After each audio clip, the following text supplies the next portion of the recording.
Notícias.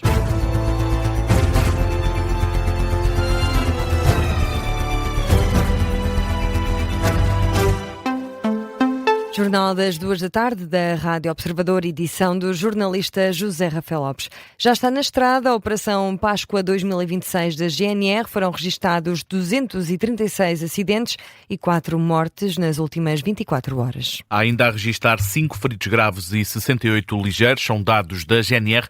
De acordo com o comunicado, dos 7.000 condutores fiscalizados, 32 foram detidos por conduzirem com uma taxa de álcool no sangue que representa crime rodoviário.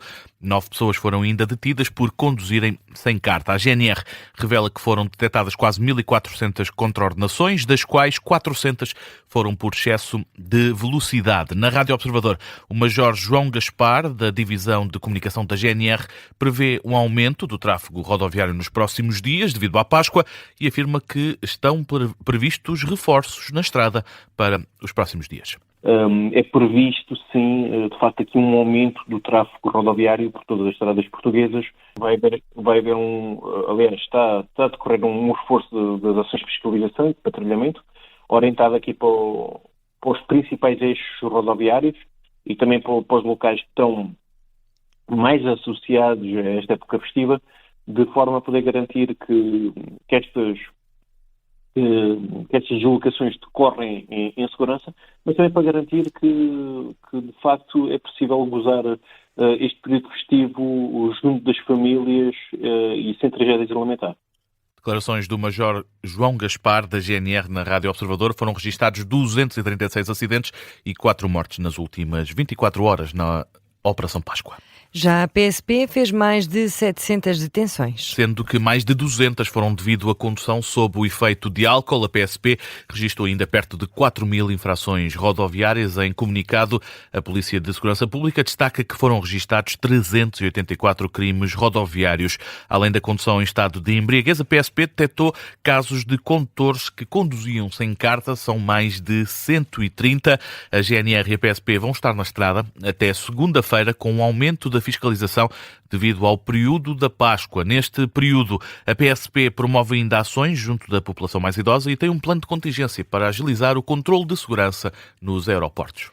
E este é um fim de semana prolongado de calor e, por isso, hoje a vigilância nas praias portuguesas começa a ser reforçada. O projeto Sea-Watch da Polícia Marítima Nacional quer colocar mais nadadores salvadores no terreno. A Rádio Observador ouviu o presidente da Federação Portuguesa de Nadadores Salvadores, Alexandre Tadeia, que deixa alguns alertas. A Federação Portuguesa de Nadadores Salvadores fez um alerta público para um período crítico que vamos viver nestas 2 semanas, que, segundo os dados do Observatório do Afogamento, já tem-se vindo a registrar desde, pelo menos há 4 anos atrás, onde nestas 2 semanas normalmente estamos muito acima daquilo que é a média quinzenal de afogamento, que é 5 mortes, a nossa média portuguesa, e nestas 2 semanas normalmente temos o dobro e muitas vezes até 4 ou 5 vezes mais.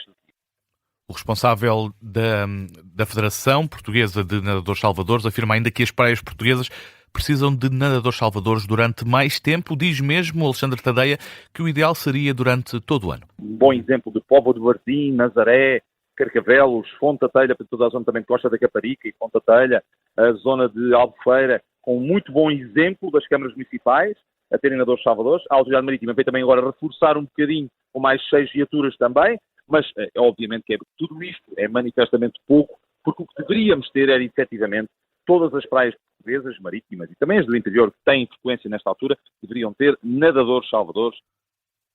O aviso do presidente da Federação Portuguesa de Nadadores Salvadores, em entrevista na Rádio Observador, a iniciativa da Polícia Marítima, o projeto Sea-Watch, termina a 12 de abril. O presidente do Governo Regional dos Açores defende que o acordo com os Estados Unidos para a base das Lajes deve ser revisto. Ainda assim, José Manuel Bolieiro acredita que o momento não é o mais oportuno. O presidente do Governo Regional entende que a utilização norte-americana da base das Lajes provou a importância geoestratégica do arquipélago e, por isso, quando surgir um momento apropriado, o acordo que está em vigor deve ser revisto. É o que diz José Manuel Bolieiro, que admite que talvez seja melhor esperar pelo fim da guerra entre os Estados Unidos e o Irão. Eu entendo que, porventura, nesta fase, não seja propriamente o momento mais oportuno para se falar sobre renegociações de acordos internacionais. O que quis pontuar assim que surgir essa oportunidade, é de justiça, é adequado, face ao recrudescimento do valor geopolítico e geoestratégico dos Açores, no contexto não só da NATO, como também da relação transatlântica, que se possa revisitar este acordo. José Manuel Bolieiro a defender que os Açores têm provado o valor geoestratégico para a NATO. O Acordo das Lajes foi revisto pela última vez em 1995, tendo na altura caído as contrapartidas financeiras na ordem dos 40 milhões de dólares que os Açores recebiam pela utilização da infraestrutura militar por parte dos Estados Unidos da América.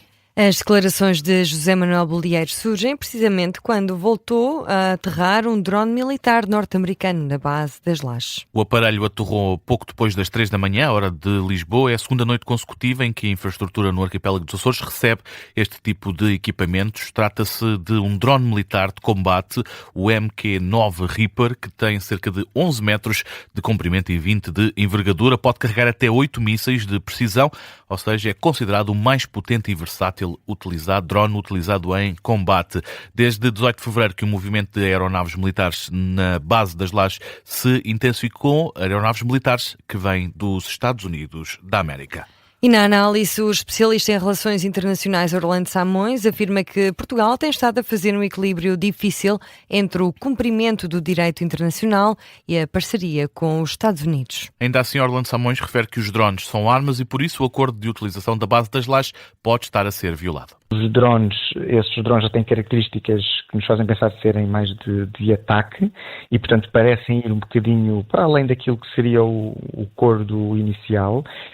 Mas, por outro lado, também notamos que não há uma posição muito clara da União Europeia, portanto não creio que Portugal esteja até a preterir um lado dos seus acordos, neste caso com os Estados Unidos, do que em relação à União Europeia, porque a União Europeia também continua a debater e há sensibilidades diferentes.